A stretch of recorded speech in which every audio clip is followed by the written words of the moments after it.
서울 아파트 전월세 거래 뚝이란데, 서울 아파트 전월세 거래가 뚝이래요. 전월세. 전세가 상승하지 않았, 전세가가 상승한다 그러지 않았나? 라고 얘기했잖아요. 54주가 전세가 상승이래요. 그럼 1년이 넘었다라는 거죠. 전세가가 상승을 하고 있어요. 그 여러 가지 이유들이 있죠. 전세가 상승이라는 거는 기존 몇 년간 동안 사실 보면 고금리인 상황에서 건설 경기가 굉장히 안 좋아졌잖아요. 그래서 PF 대출에 대한 부실도 굉장히 논란이 많았고, 어쨌든 전방위적으로 건설 경기가 안 좋으니까는 건설을 하고 있는 시행사, 시공사에서 우리 아파트를 지을 거야 뭐 이런 것들은 어렵죠. 계획을 하려면 나 아파트 짓겠다 뭐 이런 것들을 허가를 받아야 되잖아요. 인허가를 맨 처음에 받아요. 우리 앞으로 아파트 지을 거야 라고 인허가를 먼저 받잖아요. 근데 인허가 자체가 2년 전부터 2년 반 전부터 실종됐어요. 거의 완전히 없다라는 게 아니라 기존에 있던 것보다 엄청나게 적은 상태라는 거죠. 그러면 당연히 인허가가 안 돼 있는 상태라면 이 인허가가 되고 나서 2년 반에서 3년, 지금은 근데 예전에는 아파트, 이런 일반적인 아파트가 나오는 기간들이 맨 처음에 분양을 하고 나서 완공까지 되는데 한 2년 반 걸렸는데 지금은 한 3개월에서 6개월까지가 지연이 되고 있어요. 전체적으로. 그래서 보통 아파트를 그러면 2년 반에서 3년으로 보는 게 아니라 3년에서 3년 반 정도 뭐 이렇게까지 보더라고요. 근데 왜 전월세 거래가 뚝이냐, 서울에. 지금 서울 내에서 인허가도 없지만 수도권 전체도 지금 인허가가 엄청 적고 있죠. 이거는 수도권의 문제가 아니라 전체적으로 전국적인 그런 흐름인 것 같아요, 지금은.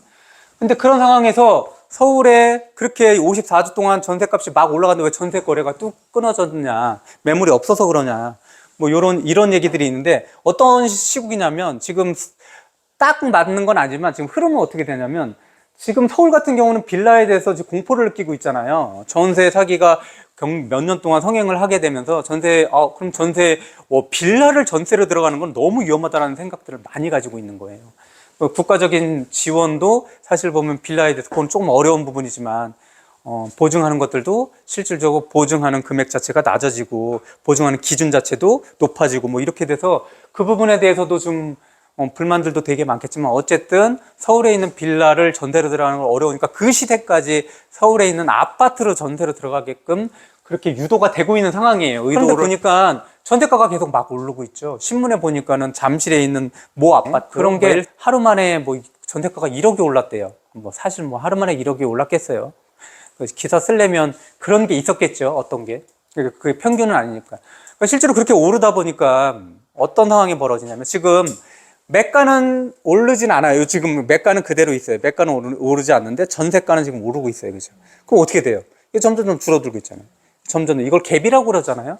우리는 그래서 실질적으로는 갭 투자라는 말들을 뭐 전국에 있는 모든 사람들이 다 대부분은 싫어하지만, 지금 갭이 좁아지면서 갭에 대한 생각들을 하고 있는 거죠. 갭이 좁아, 전세가는 이렇게 올라? 근데 매가는 그대로네? 그러면 여유가 되는 사람들, 뭐 여유가 되는 신생아 대출이나 뭐 이렇게 받은 사람들은 그런 비싼 아파트는 아니더라도 그 돈에 조금 더 보태가 살 수 있는 그런 아파트를 매수할 생각을 하게 되는 거죠.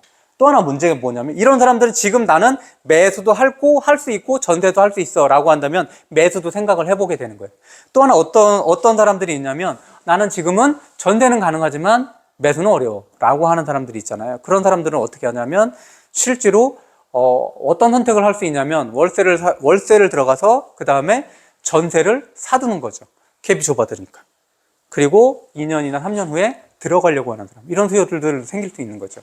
근데 다주택자들은 실제로는 어렵죠. 지금 같은 경우는 뭐 사실 보면 8%, 12% 취득세가 그대로 남아있는 상태고, 다른 제재들이 남아있기 때문에 지금 들어오는 대부분 매수세들은 다주택자가 아니라 실거주를 목적으로 하는 사람들이에요.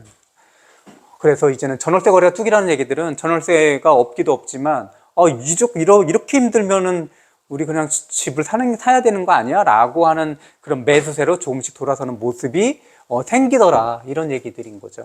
이게 지금 서울이 지금 굉장히 많이 올라가는 모습들이 보이고, 인천도 벌써 이제 매매도 조금 턴했죠. 이렇게 지금 그런 시국인 거고, 전세가는 계속 오르고 있는 거고, 전세가 오르는 거는 전국적이다, 이런 분위기예요. 근데 이게 사실 보면 실제로 체감하기에는 전세가 그렇게 부족해? 라고 하면 돌아다니면 있긴 있어요. 근데 문제는 뭐냐면 돌아다니는 것들을 통해서 진짜 없네라고 하면 진짜 공포스럽잖아요.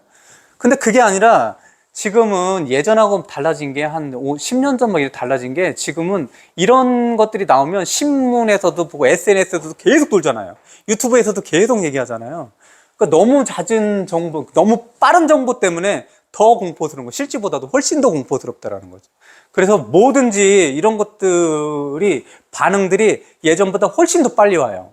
실제로 나가면 조금 격차는 있는데, 차이는 있는데, 이것도 그런 현상의 하나일 수도 있는 거죠. 이제는 서울이 그러면 이제 경기도 그렇고 인천도 그렇고 거의 뭐 서울, 경기, 인천은 동행을 하니까